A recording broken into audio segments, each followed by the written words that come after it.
Hey everyone, welcome into the FantasyPros, the Dynasty football podcast presented by Reality Sports Online. My name is Kyle Yates and I am your host, and I'm joined as always by Ray Garvin. Ray, I'm going to be honest, man. I'm struggling a little bit tonight here. I've got a cup up in my hand, which you can see over on youtube.com/fantasypros. We are recording at 8:45, 8:50 my time. Man. Oh, 9 o'clock now. 9 o'clock. Yeah. This is a cup of coffee. I'm not even joking. I'm drinking a cup of coffee at 9 o'clock because I had to get the energy for this podcast, because if not, this was going to be the most dull podcast ever. You know, this daylight savings thing is really, it really kind of alters a lot of things. But I'm going to just say this, man. No matter how we feel at the start of it, once we get rolling, man, you know we got to give people that energy, man. We'll be okay. We will make it through, Yates. I promise you. I'm tired too, brother, but we're going to get through it, and we're going to give people good advice, good actionable content here, man. Yeah, you're right. Once we get into free agency discussion and all that, the energy will come out. I guarantee it. So, show outline for tonight, guys. We're talking news. We're talking free agency recap, and then of course doing a listener mailbag at the end of this show. So, and also I didn't even mention this, but you can find Ray on Twitter at RayGQ. That's QUE, and I can be found on Twitter at KyleWhiteNFL. I don't know what you're doing if you're not already following Ray though on Twitter, of course. So anyway. But guys, before we get into the free agency discussion, of course, we have to talk about the fact that we are giving away a signed Justin Herbert full-size Chargers helmet, courtesy of our friends at pristineauction.com. Entering the contest is super easy. Just complete these simple steps. Head to Apple Podcasts or CastBox and leave an honest review. Fill out the short form at fantasypros.com/dynasty contest and submit a screenshot of your review to be entered. Again, that is fantasypros.com/dynasty contest for more information and to be able to win a signed Justin Herbert full-size Chargers helmet. Again, courtesy of pristineauction.com. All right, Ray, we got a ton of stuff that we have to get to since we last recorded on Monday night. It is Thursday night when we were recording this, so who knows what's going to even break while we record this podcast. It's been a hectic day. It seems like everything just kind of happened today. So we're going to go chronological order again, though, and we're just going to walk down this stuff. So a ton of stuff. I'll throw it to you. Otherwise, we're just going to try to fly. All right, so Ryan Fitzpatrick signs a one-year deal with Washington. And coming over as the quarterback now, he's going to be thrown to Terry McLaurin and also Curtis Samuel, signing a 3-year deal with the Washington football team. So now you have Ryan Fitzpatrick and Curtis Samuel and Terry McLaurin. Let's just talk briefly about this offense and what this could look like heading into next season. Is this a stock-up situation for Terry McLaurin now that you have Curtis Samuel in town? Obviously, the quarterback upgrade is great. But yet, now that you have Curtis Samuel in town, how are we feeling about Terry McLaurin specifically? Man, I mean, this is, I know it's crazy to think like a 40-something-year-old quarterback could be wheels up for any part of the offense. But, listen, Ryan Fitzpatrick, just YOLO Fitzpatrick. He does not mind pushing the ball downfield, just gunslinger mentality, fights for everything, scrappy. I think this is, Terry McLaurin locked and loaded. I've got him as a top 10 fantasy option this year at wide receiver, top 10 dynasty wide receiver, or at least top 12. I am extremely excited about everything that the football team is doing offensively, and this is quietly shaping up to be one of the best teams in the NFC East. So I think it was a hell of a move bringing in Fitzpatrick, and then you add Curtis Samuel to that offense. They needed another wide receiver next to Terry McLaurin. You've got Logan Thomas, Antonio Gibson. Who doesn't want a part of this offense? This is just going to be so much fun. I love what they've done in free agency so far. So, yeah, Terry McLaurin moved up into my top 12. He had always had the talent, but it had been a matter of just, who's going to throw him the ball. He'd been kind of just hanging around that 15-16 range. He moved up into my top 12 dynasty wide receivers. Curtis Samuel moved up too. I had him hanging out in my 40s. He moved up into my 30s there. So I think that this is a fantastic spot for him. Reuniting with Ron Rivera, of course, and then being a key cog of this offense with Ryan Fitzpatrick, who just does not care at all. It's just going to be so much fun to watch. Here's the kicker, though. Hunter Henry signed a 3-year deal with the New England Patriots. So a day after we were talking about Jonnu Smith, it's great. I'm so excited about Jonnu Smith, and it comes crashing back down. Hunter Henry and Jonnu Smith both landing in New England. What was your gut reaction, and how do you kind of just dissect this from a fantasy football perspective moving forward? I mean, gut reaction, I was just like, what? You know, like, it was just like, huh? Like, what are they doing? What? Not only what are the New England Patriots doing, but what is Hunter Henry doing? Like, did you not just see they signed Jonnu Smith? But what this tells me, Yates, is there were definitely intimate conversations that were had about how these two players were going to be utilized in the offense.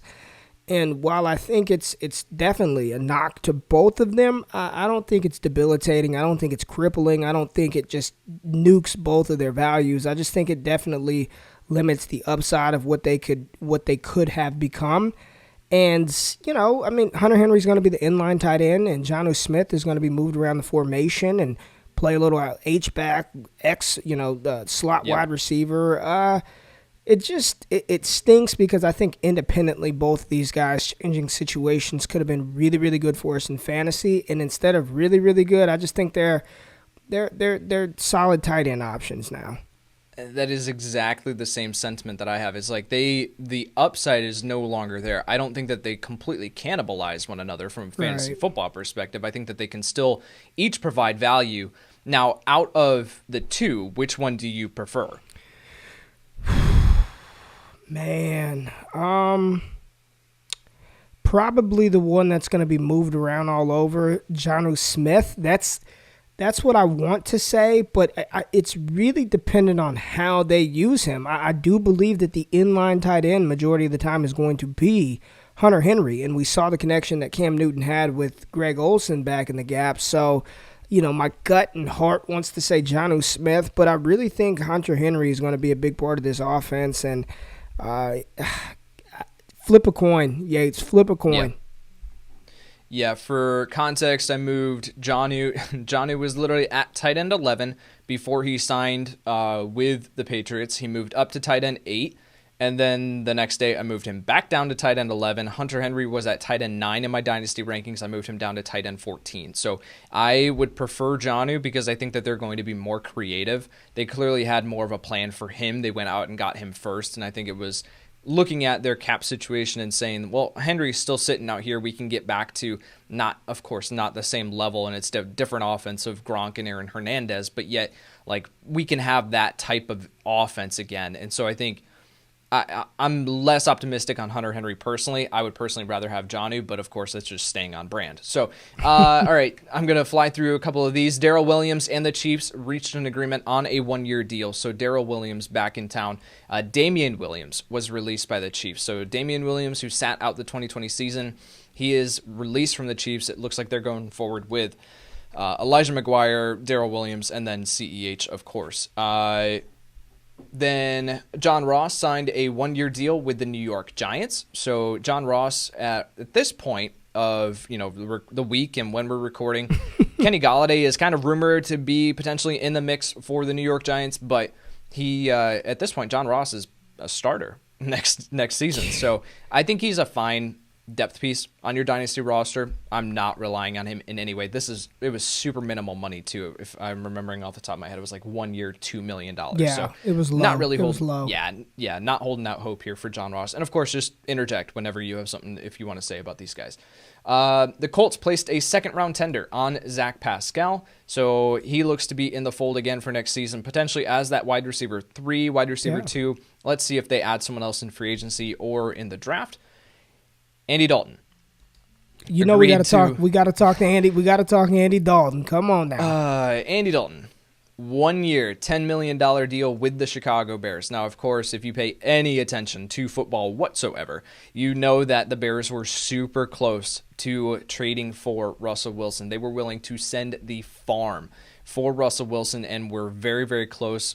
Pete Carroll apparently stepped in at the last second and nixed the deal, said that he did not want to start all over and rebuild and reload, which does make sense, but yet at the same time you still have a quarterback who is disgruntled and doesn't necessarily want to be there. So the Bears weren't able to get Russell Wilson. That was their plan A. They had to move on to plan B. And I think in a vacuum, and I want to hear your thoughts on this, but in a vacuum, like Andy Dalton, he's fine. Like he's an above average quarterback, like slightly above average, but yet he's fine. Like, I'm not going to call him great. I'm not going to call him bad. Like, he's just in a vacuum. He's fine. But when you are comparing it to, and especially for me as a Bears fan, like having the idea that we were going to have Russell Wilson in Chicago and we were so close, and then we now have to turn to Andy Dalton as our quarterback for 2021. It's just a kick in the shins, man. I don't really know how else to phrase it.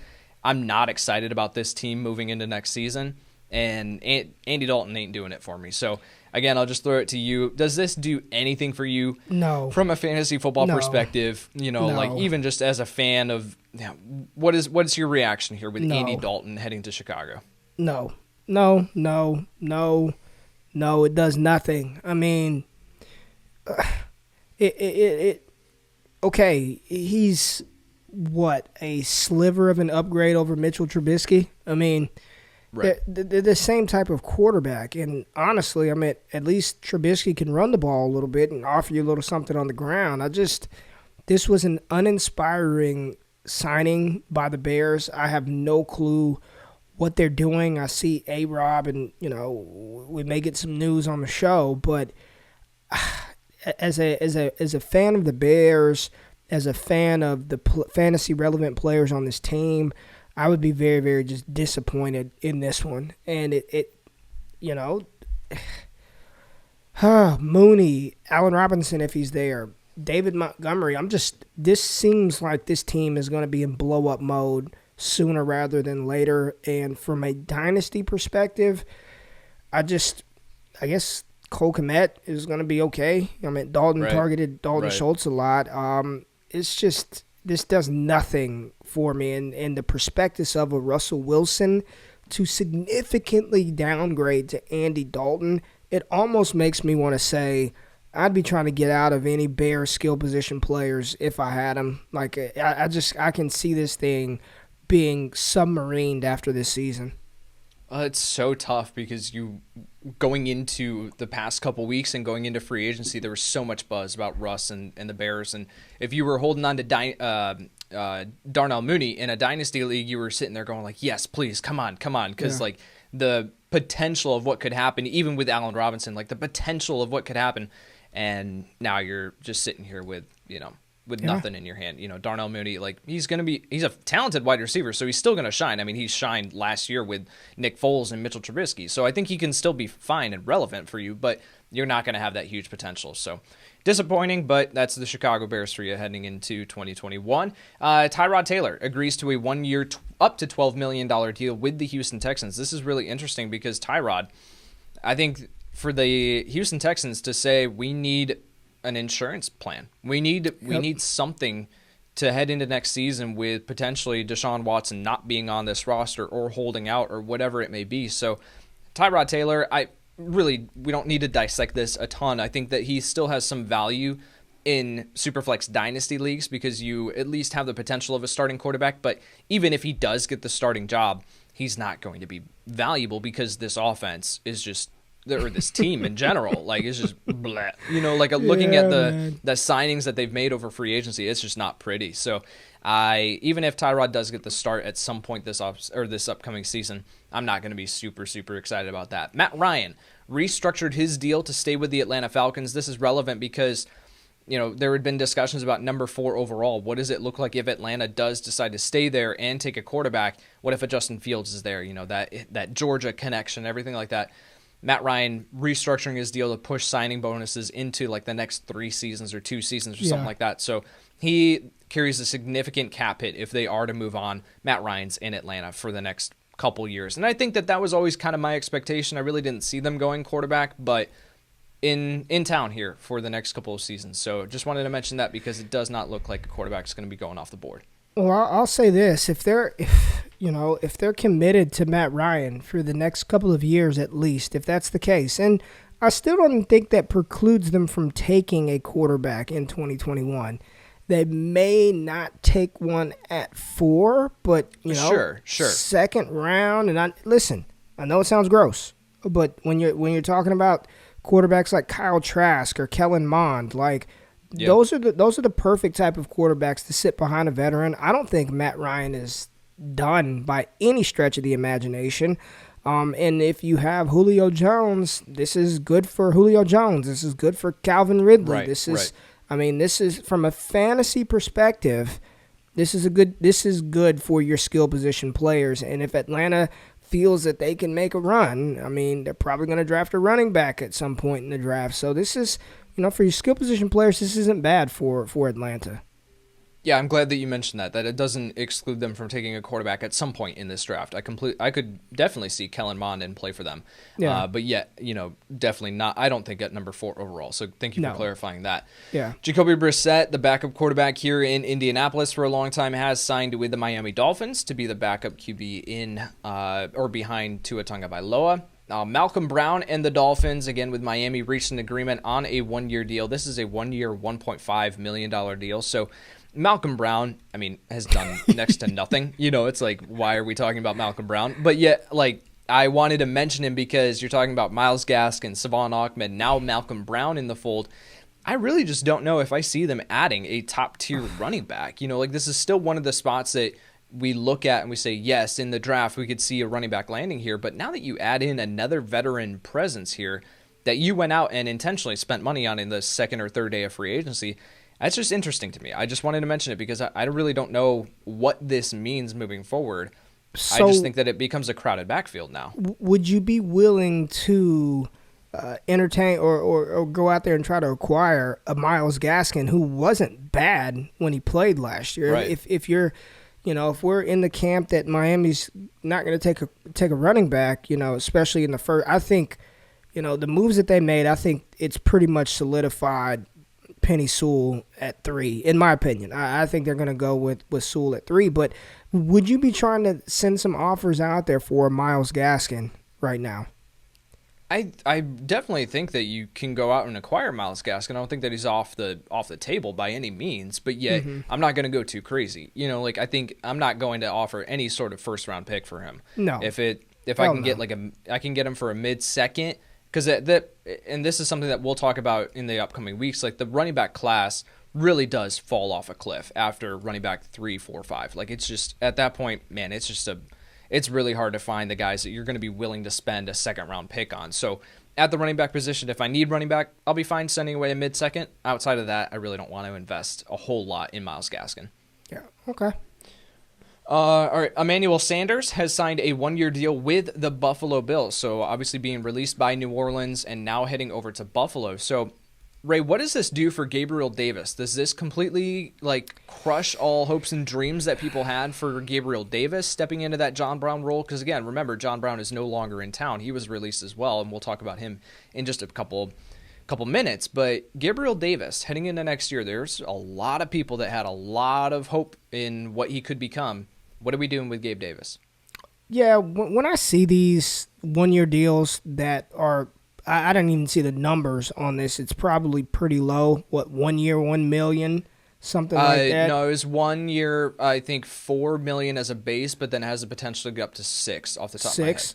Okay, so something like that. I mean, let's see if he makes the roster. When I see these aging veterans on 1-year deals, I don't think there's any sort of job security locked in. Emmanuel Sanders is the guy. Can he still play? Yeah, but Gabe Davis, I mean, he was playing last year. I don't think he did anything to knock the confidence. I think this is a move that competitive teams make. The Bills were almost in the AFC title game. Let's add some more weapons. We lost Smokey Brown. We'll bring in Emmanuel Sanders. I don't think it does much of anything to Davis. And if I'm in a league where the Davis manager is fearful and scared off of 30-whatever-year-old Emmanuel Sanders, I'm going to send out offers for Gabe Davis. I'm not really concerned, to be honest with you. Yeah, I don't know if he hits the true ceiling that he could have, heading into 2021, because I do think that, yes, of course, all right, let's get through training camp and let's see if Emmanuel Sanders does even make this team. I think it's probable. I don't think Emmanuel Sanders at 34, 35 years old is just signing with the team, without any guarantee that he's going to make that roster. And I think that he'll have a role. But yet, again, this is Dynasty. This is more than just next season. So if someone is now frustrated in your league that they had high hopes for Gabe Davis and it seems to be crushed because of Emmanuel Sanders signing, well then go out and acquire him super cheap because, again, what happens after next season? Emmanuel Sanders most likely going to retire after this year because, again, I mentioned 34, 35 years old. He's up there in age. So, yeah, I think moving long term, I'm still excited about Gabe Davis, but I don't think that the arrow or the potential has, as high of a ceiling as it did 2 days ago or whatever. So this one I'm really interested to get your thoughts on. Jamal Williams and the Lions reached an agreement on a 2-year deal here. So does Jamal Williams signing in Detroit do anything for you on your love, optimism of DeAndre Swift? What does Jamal Williams signing here do? Does it move the needle for you at all, if any? Who was the backup running back in Detroit last year? Kerryon Johnson and Adrian Peterson. No. And DeAndre Stewart, no, I don't. Yes, there are very few. Let me make this very clear for everybody listening right now. There are very, very few true workhorse, every down, bell cow running backs in the NFL. Very few. Very few. Outside of that, NFL teams use multiple running backs. It's just how it goes, man. That's just how it goes. And no, Jamal Williams is not the starter. He's not going to lead the team in carries. He's not going to lead the team in receptions. He's going to have a role as a backup running back to DeAndre Swift. So for me, no. And I never, honestly, I guess it's just the way that my brain thinks, having played. I mean, we all watched the game, playing the game. There was no way they're going into the season with just DeAndre Swift and the half of knee of Kerryon Johnson. I don't even know if he's I don't know where he's at right now, to be honest with you. But yeah. No, it doesn't. No. And if there are league mates out there that think that Jamal Williams is going to be some significant threat to DeAndre Swift and what he could be, go send out offers. This is why, in my opinion, dynasty leagues are some of the easiest to capitalize on value because of stuff like this. Good deal for Jamal Williams. He's a very capable backup running back, but that's what he is. He's a backup running back, and he's DeAndre Swift's backup. I'm not worried about him. Yeah, the Jamal Williams signing does nothing for me. Doesn't move the needle. What does move the needle is this overall offense. For DeAndre Swift, right? I was already down, quote unquote, on DeAndre Swift heading into next season because of the overall state of the offense. Jamal Williams signing does next to nothing for me. He's a backup running back. He's going to step in and alleviate, some of the pressure off of DeAndre Swift, take a few carries or touches here or there. But outside of that, I'm more concerned about the overall state of the offense and the scoring opportunities for DeAndre Swift more than I am Jamal Williams signing. We talked about...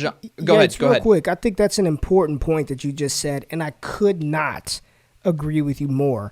My bigger concern is the overall offense, not Jamal Williams, and I think people need to make sure they heard what you just said. It's the Detroit offense, not Jamal Williams, but the offense, and I think that's the most concerning thing to DeAndre Swift and TJ Hawkinson and everybody else that's going to be there right now. I agree with you wholeheartedly, brother. I mean, you're looking at Detroit's offense next year. It's Jared Goff at QB, obviously DeAndre Swift and TJ Hawkinson, who are great. But then Tyrell Williams, they just signed Brashad Perryman, who, I'll just get that one out of the way. Brashad Perryman signed a 1-year, $3 million deal. And Quintez Cephas.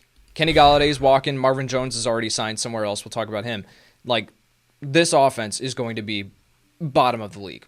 I'm just calling it right now. That it's just going to be bottom of the league. So DeAndre Swift's scoring opportunities are not going to be there. Can he get 15 to 18 touches per game? Yeah, absolutely, because they're going to be playing from behind, and he's an excellent pass catcher out of the backfield.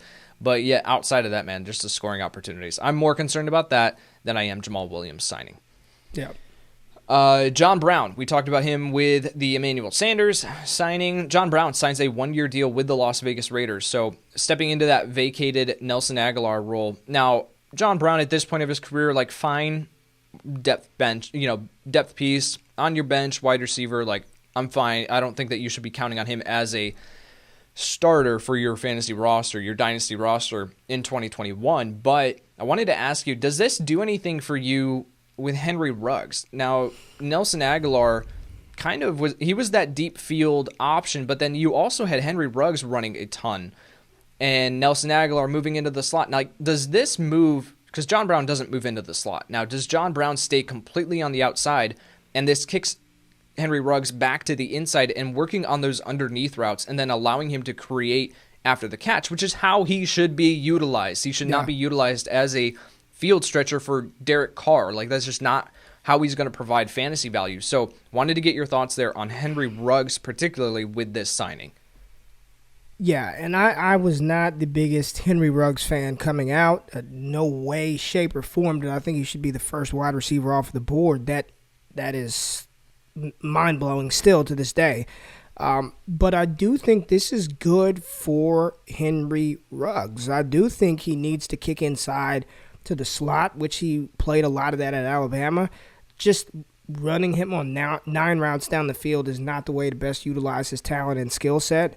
So if the Raiders can utilize him in the slot on those crossing routes, on those deep ends, on those out routes, bubble screens, I think this could be really, really good for Henry Ruggs.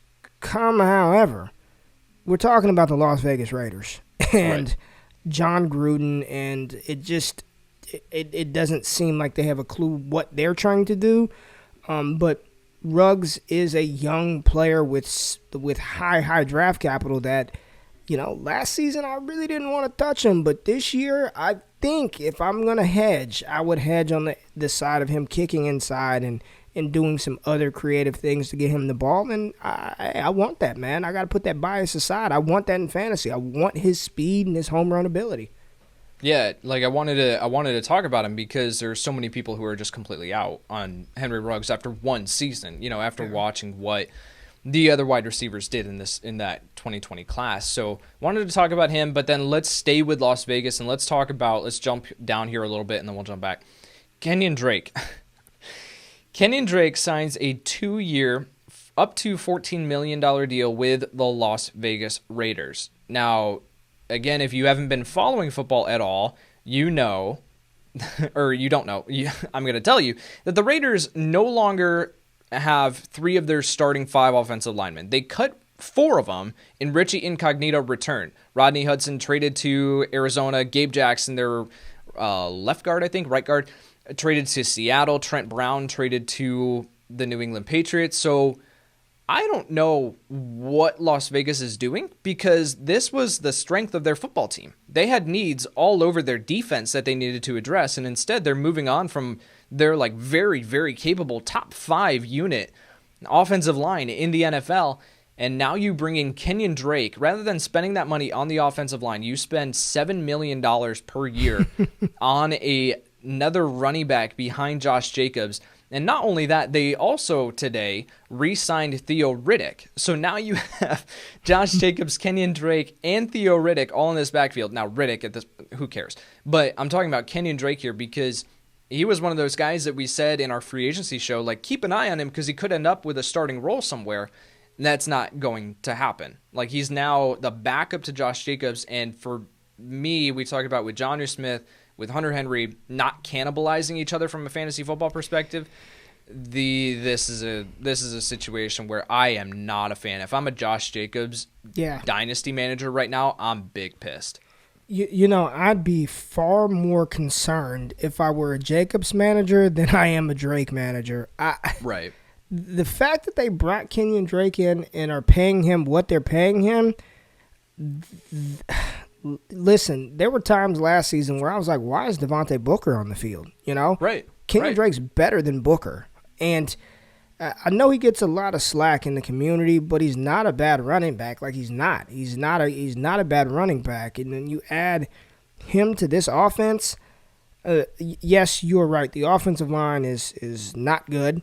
But this is not good for Josh Jacobs more than any. I think this hurts him more than anybody. I know Riddick signed there.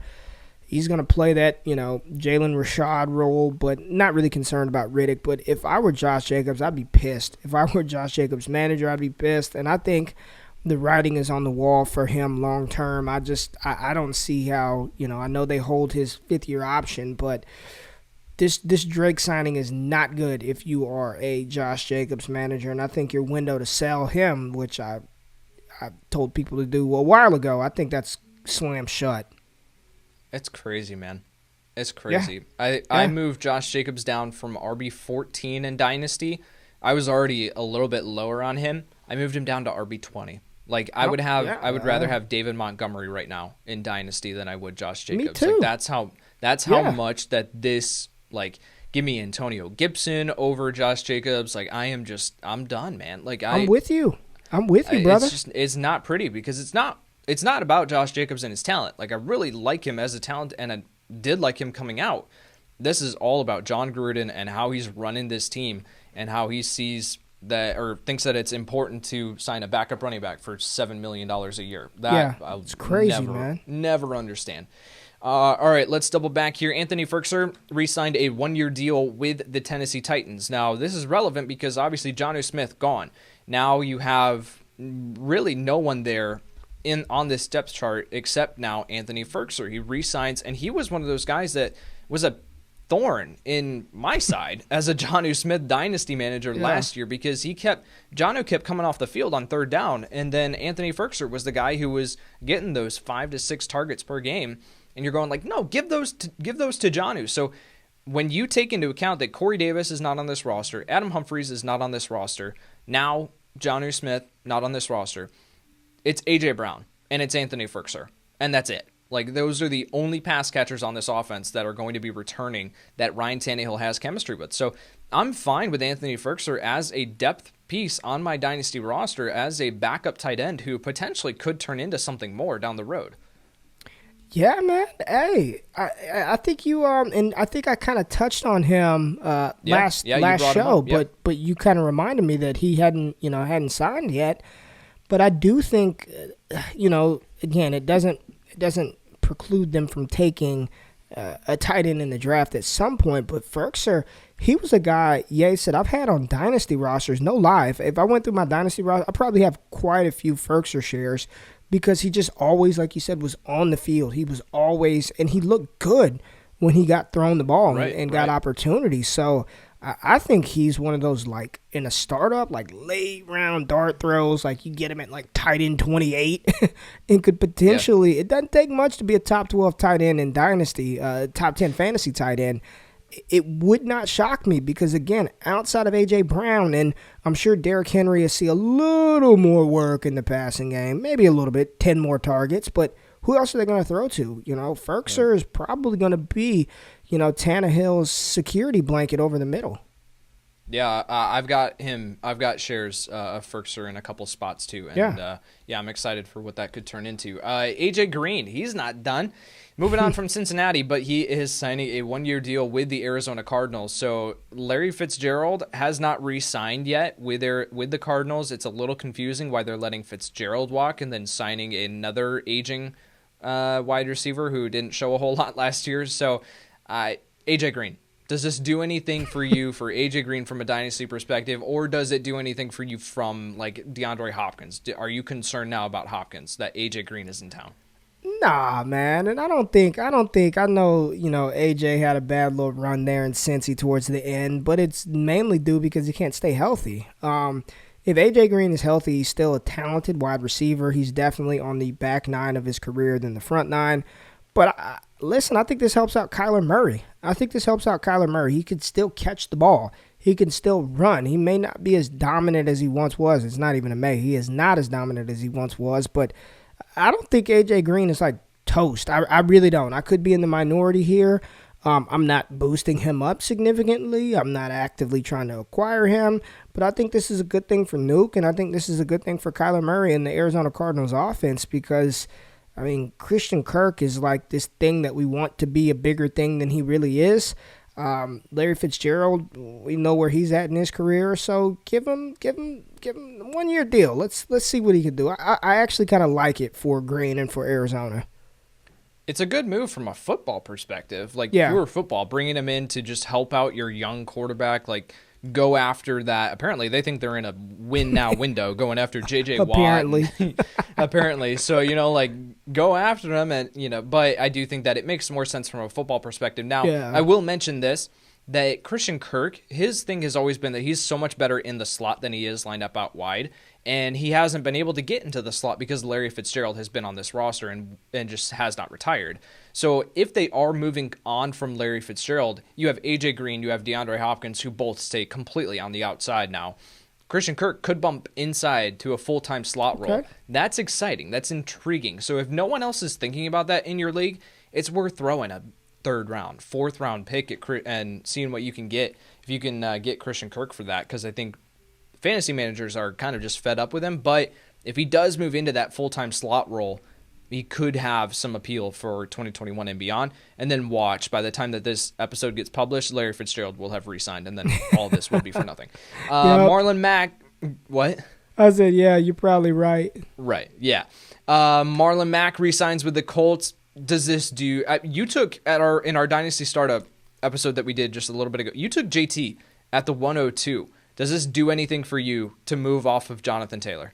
No. Okay. No. I completely agree. I'm good with that. And there's our summary. That does nothing for me. Marlon Mack coming off an Achilles injury, no, doesn't do anything for me. I think it's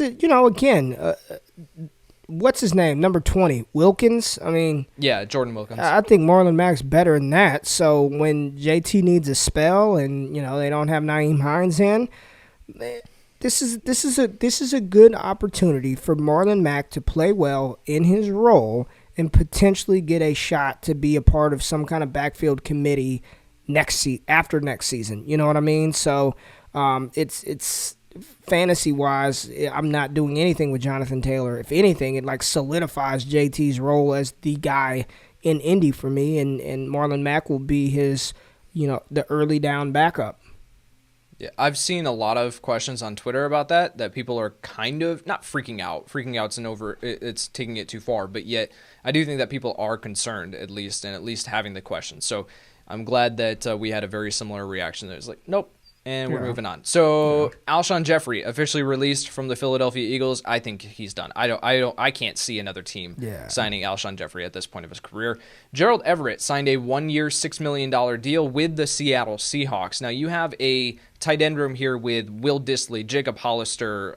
There's someone else who I'm missing off the top of my head, and now Gerald Everett. So I'm like, if Everett landed, we talked about him. If Everett landed in a conducive for fantasy football landing spot, then I would be excited. But this is not going to move the needle for me, especially when we have the concerns about Russell Wilson potentially still leaving Seattle. That's still not a closed door. So out in this tight end room, I really don't see him standing out. Do you have any differing opinion there with Gerald Everett? No, and again, I'm with you. I don't even is he even head and shoulders better than Dissly? I don't. Right. I don't know. This. I don't know what this move was, to be honest with you. It's just a move, in my opinion. I'm not rushing out to get Gerald Everett, and if anything, I hope somebody is over the moon about this signing so I can trade him. Sure. Mike Boone signs a 2-year deal with the Denver Broncos, of course, the running back from the Minnesota Vikings, and this is relevant because Philip Lindsay had his restricted free agent tender rescinded and is now heading towards the open market. So Philip Lindsay, no longer a member of the Denver Broncos, they move on to Mike Boone. Now, I think with Lindsay, it was, does he fit necessarily in this scheme? So those were really the concerns. Mike Boone now stepping in. I do think that Boone is a dynasty value right now. If he is on your waiver wire, I think he's worth adding because you did see not only Melvin Gordon getting the workload that he did last year, but Philip Lindsay was still getting touches. He was still getting work, even though he was very ineffective in his opportunities in this scheme. So Mike Boone, as the RB2 in this offense, I think can carry some fantasy value. If he's on your waiver wire, pick him up. I'm not going to trade for him. I'm not going to go aggressive after him or anything like that. So, but if he's on your dynasty waiver wire, which I'm sure he is in some leagues, pick him up. Yep. Now let's talk about Philip Lindsay. Lindsay has been efficient. I mean, 1,000-yard rusher his rookie season as an undrafted free agent. He's obviously undersized. It's going to be interesting to see what team he lands with, but him moving on from Denver, are you using this window right now as a potential buy opportunity, or are you just saying, I really just don't know where he's going to end up. I'll let someone else deal with that? Yeah, I just, he did what he was supposed to do for my fantasy rosters the first 2 years of his career. He was a UDFA, picked him up off of waivers, back-to-back 1,000-yard seasons. You can't ask for more. I just don't think for fantasy, he's just a guy at this point. He's an undersized kind of speedster that doesn't catch the ball. Yeah. It'd have to be an unreal situation and guaranteed opportunity for me to want to have anything to do with Phillip Lindsay, and I like the player. He's scrappy. I love his story, but, I love winning fantasy titles more than a good story, and he did what he was supposed to do his first 2 seasons. I'm good on Phillip Lindsay. That's a great way of looking at it. You got your value, right? Yep. You got your value with those first 2 seasons. Now, potentially sell off or just see what happens. But Yep. I'm not using this as an opportunity to go buy him. No. Rashard Higgins re-signs with Cleveland on a 1-year deal, so he is now back as the wide receiver 3 behind OBJ and Jarvis Landry here in Cleveland. Still has some value there. You saw when he stepped in last season that he contributed. So as again, depth piece on your dynasty roster, I think he's fine holding on to. Mitchell Trubisky signs with the Buffalo Bills on a rock bottom contract. This is a 1-year, $2.5 million deal, I think, that I saw. So he's looking to reset his market and land. Actually, I do like the fit, like as a backup there to Josh Allen, like kind of similar skill set. Josh Allen just obviously does it at a much higher level. So I think it's an interesting landing spot. If he does, he still has some value in Superflex Dynasty leagues as that backup. He could contribute if he does, something happens to Josh Allen, knock on wood. So I think Trubisky is fine as a Superflex Dynasty hold. If you got him, I'm fine holding him on as a depth piece. But outside of that, man, I really don't see him resetting his market and finding a starting job next season.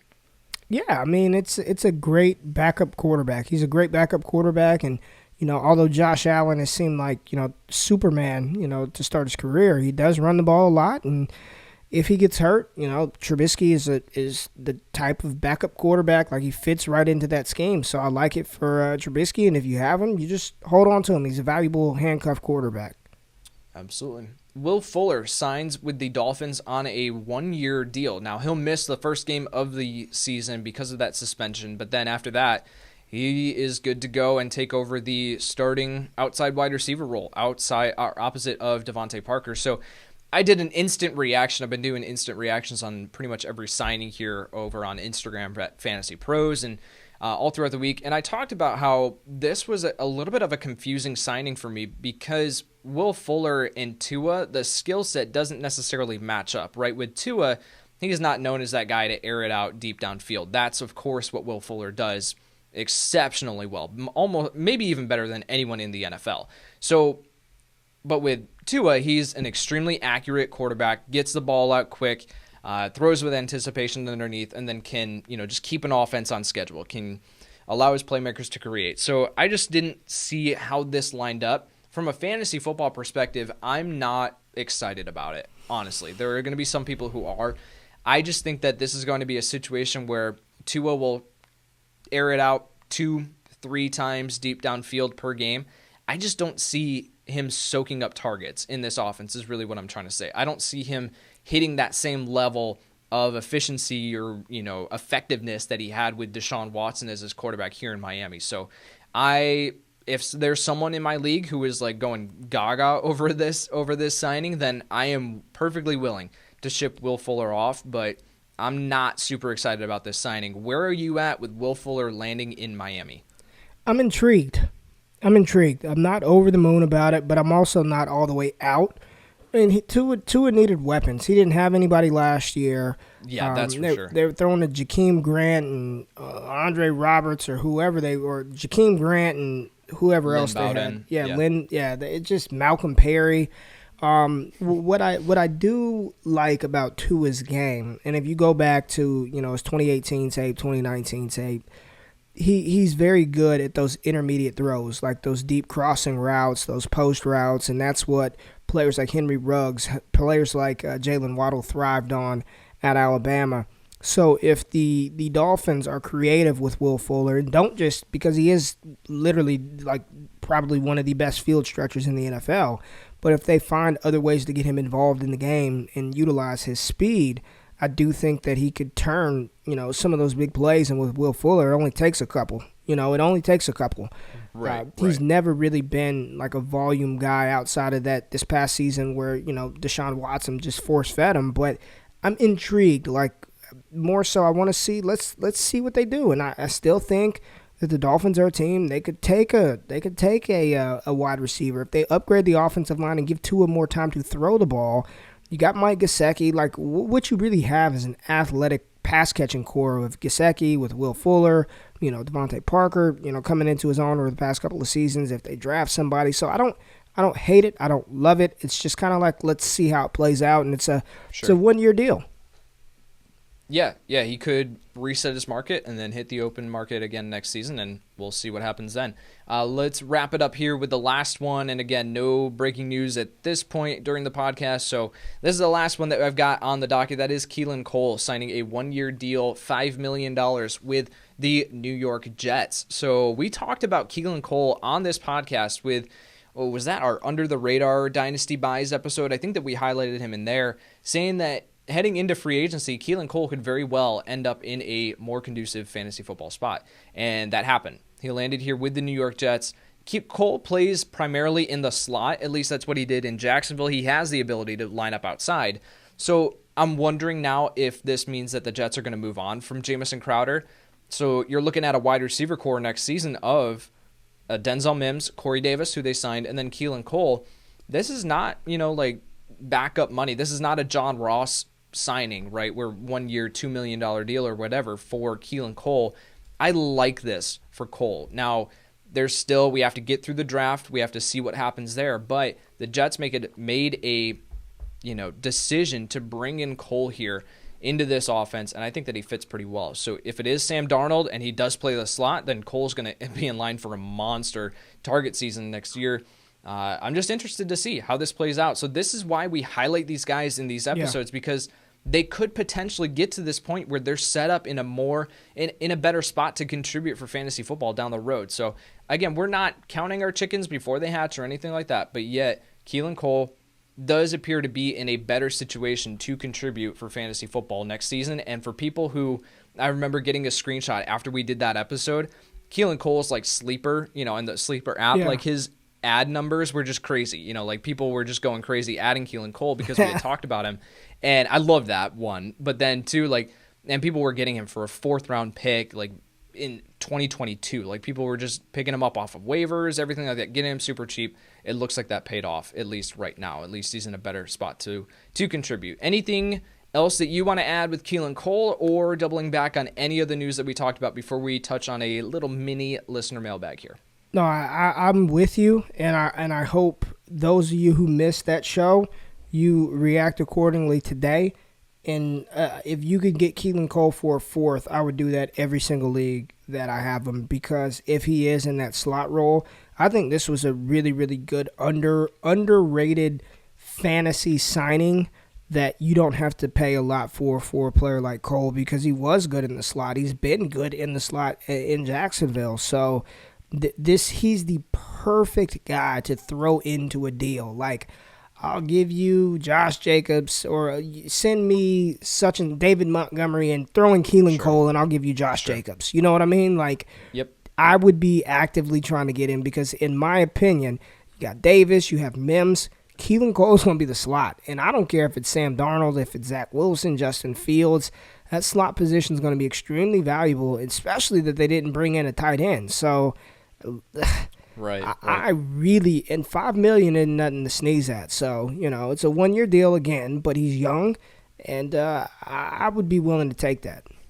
Yeah, and Adam Schefter did point out too that he was one of the more contested. I don't know if that's the right word, but he had a market. There were suitors in the Keelan Cole market, and Schefter made a point to say potentially even over some of these other top tier, like a Juju Smith-Schuster or Kenny Golladay. He had more attention on him than some of those other guys. So Keelan Cole, heading into next season, I'm really, really excited about him. This was all brought to you by our news desk here at Fantasy Pros. They have just absolutely crushed it this week, just done a phenomenal job. So Make sure to download the Fantasy News app by going to your Google Play Store or the Apple App Store to make sure that you never miss important information for your fantasy teams. All right, Ray, let's get out of here with a listener mailbag, of course, putting this up on Twitter. Again, over at Kyle Y NFL at RayGQ. We get a ton of questions. It's fantastic. It takes a while to sort through them, sift through them, and pull the ones that we can answer here on the show. So again, thank you for everyone who did submit a question. Let's get to a couple of them here. It's that boy on Twitter asked, this is a general question, but how can I get started with making my own models/projections? I want to learn how to use data to predict how players will perform. I'm going to answer this one super quick and just tell you that I have over on my Twitter page at Kyle Y NFL, I have a pinned tweet where I have a projections template that I put together that makes it super, super easy to go team by team, player by player, and do all your projections for the upcoming season. It's got the historical stat data in there, everything like that. So head over to my Twitter page at Kyle Y NFL, check out that pinned tweet, and learn more about that because it does make it super easy. That's what I use. That's what Tags uses for projections. Dan used it this past year, made it super easy to do your projections. So if you're looking to get into that, make sure to head over to my Twitter profile. Wanted to mention that. JC Sinan, I guess, on Twitter, when doing a startup prior to the NFL draft with rookies, how would you approach that? As we know, landing spots can change the value of rookies drastically. Well, I'm going to point you back to our Dynasty Startup Mock Draft episode that we did just a couple, I think last week, and that had rookies in it right now. So Ray took Najee Harris in, what did you take him in, the third round? Yeah, something third, like that, yeah. where at that point we don't know the landing spot for Najee Harris. So it's kind of falling in line with ADP. That gives you a really good example of how we kind of meshed it with some of our strategies. Ray took a drastically different approach than I did. Loved his team by the end of it. So make sure to go check that out. Anything that you wanted to add on top of that, though, before we move on to the next question? Yeah, I personally like doing it. I've done 2 startups now with rookies in the startup, and I really like it. And my advice to you is, I think a lot of times we get influenced way too much by landing spot and overvalue or undervalue prospects. So my advice is follow people who put in the work, follow people who have been scouting these guys, follow people who have put out actionable content on these guys as collegiate players, and you draft on the talent, man. Your situations can change. The talent is the talent. So I personally like doing it without landing spots because it forces you to actually do some research and figure out who these guys are as players and have some conviction and stand on that. And I love that. It definitely makes it more interesting heading into the NFL draft to watch the landing spots because you've already got this player on your roster. You have something invested in it. It adds another layer. It's a ton of fun. Twin Sanity FFB on Twitter, with the departure of Jonnu Smith and Corey Davis, how does this affect Tannehill's dynasty value? So we talked about like Anthony Ferguson, we mentioned A.J. Brown just a little bit, but Ryan Tannehill specifically, how are we viewing him heading into 2021 and beyond with no Jonnu, no Corey Davis, no Adam Humphries? How are we viewing him in dynasty leagues? Yeah, that hurts a little bit, but he really wasn't utilizing Jonnu to his full capability in the first place, and then Corey Davis was hit or miss. So as long as A.J. Brown is there, as long as Derrick Henry is there, I think the running game is a bigger part of Tannehill's value than anything. Yeah. When defenses have to key on 6'3", 250 pounds, Tannehill's play action game is deadly, and then you have A.J. Brown on the outside. I think he's gonna be fine. Like honestly, it's unaffected in my opinion. I haven't moved him at all, just because I want to see how the rest of the offseason plays out. One, for they're going to add someone. They can't go into next season with literally just A.J. Brown on the roster at wide receiver. So they're going to add someone. I just want to see who that is before I make a decision one way or another. If anything, he's going to move down 2 spots in my quarterback rankings. Like, I'm not going to go super far with Tannehill here. I'm staying pretty measured because, again, you mentioned it. I'm glad you mentioned it, that the running game is the key to the success there for Tannehill from a fantasy football perspective, more than his weapons. So, and of course, if he has A.J. Brown, then he's good to go. Yeah. Sion Pickin, I guess. Would you trade Melvin Gordon in the 109 rookie pick for Michael Thomas? You've been talking about selling Michael Thomas, so Melvin Gordon and the 109 rookie pick to acquire Michael Thomas. What are your thoughts? In Superflex, no. In single quarterback, maybe. Superflex, the 109 is going to be legit. I mean, you got 4 or 5 quarterbacks that could go. I mean, you're looking at one of the top running backs or one of the top wide receivers, Devonta Smith, ETN, Javonte Williams. Would not do that. But in single quarterback, probably. I probably want MT. Melvin Gordon is no thank you. And the 109 in single quarterback, I'd probably take MT. Okay. Connor asked, in Superflex Dynasty startups, what is the latest round you should get your second quarterback?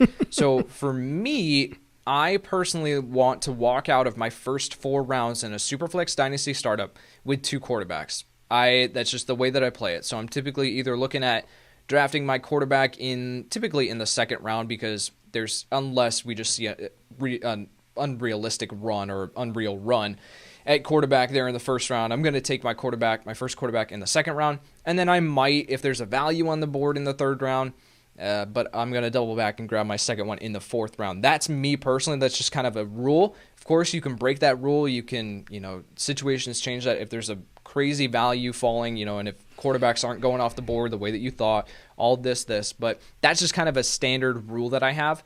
Ray, do you have a different rule? Do you take a different approach? Again, what's the latest round for your second quarterback in a Superflex league? Probably round 4. Round 4, if you do a startup with rookies in there, you may be able to catch one of the back-end rookie guys in round 5. In 2021, I can't speak for beyond, but round 4, you're playing with fire after that. I mean, because at that point, you're in the Ryan Tannehill, maybe Jared Goff, Matt Stafford range. And again, the way that I dynasty, I want young quarterbacks. I don't want to have to worry about that position year after year after year. Anything after round 4, you are playing. But here's my advice, Kyle, honestly, probably the best advice that we can give people.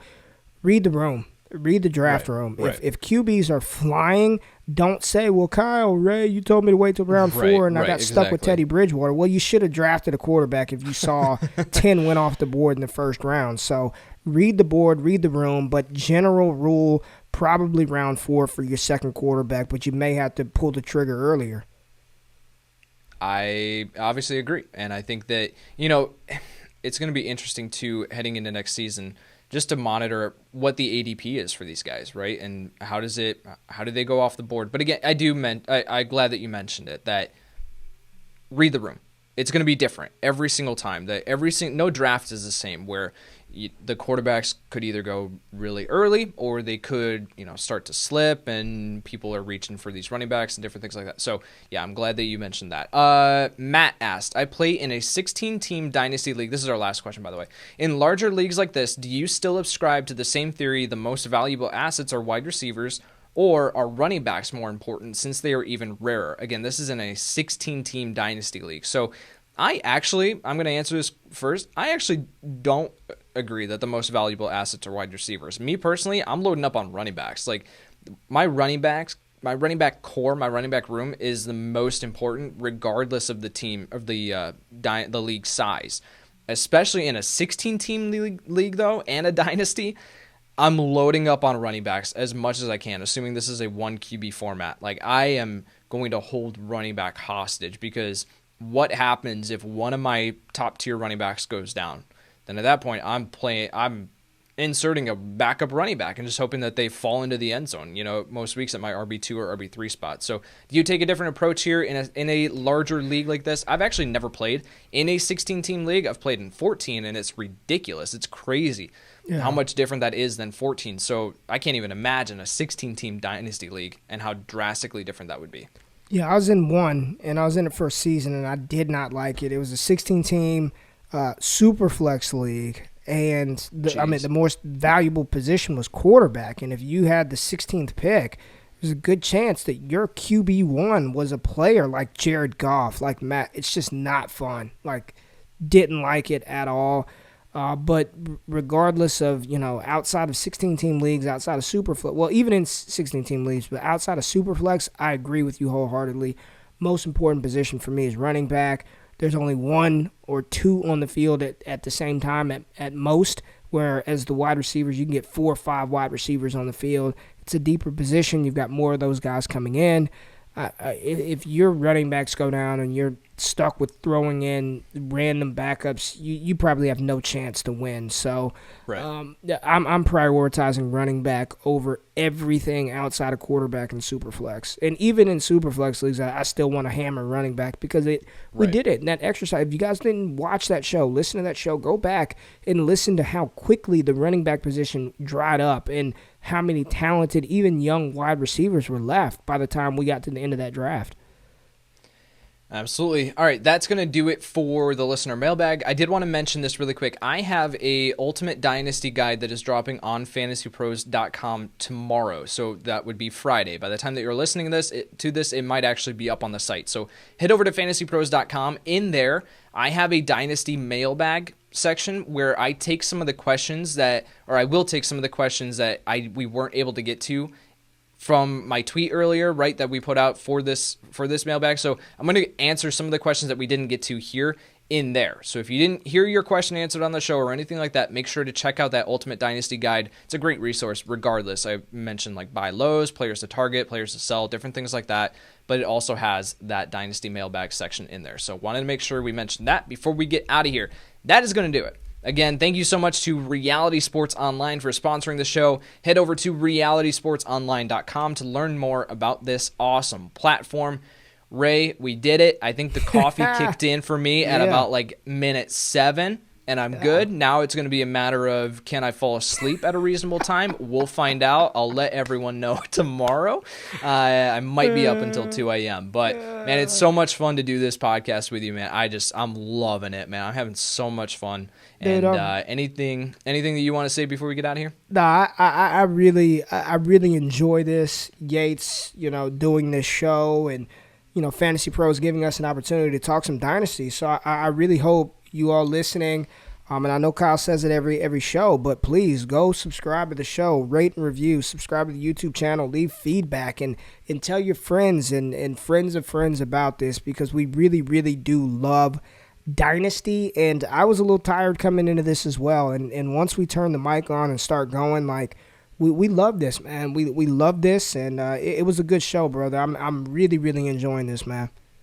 Absolutely. Ray mentioned to head over and leave a rating and review. Well, not only just because you want to support the show and you're appreciating what we're doing, but because it has the chance to get you a signed Justin Herbert full-size Chargers helmet, courtesy of our friends at Pristine Auction. You see what I did there? I doubled back and included the giveaway. There we go. Transitions. Yeah. To do that, you enter that contest. You head to Apple Podcast or CastBox and you leave an honest review. And then number 2, you fill out the short form at FantasyPros.com/Dynasty contest and submit a screenshot of your review to be entered. That's going to do it. For Ray Garvin, I'm Kyle Yates, and we'll see you next time. Looking for useful content, fantasy-relevant information, and the data that can help your team win? Then make sure to subscribe to the Fantasy Pros YouTube channel. And while you're at it, follow us on Twitter, Instagram, and Facebook at Fantasy Pros so we can help you dominate your league all season long.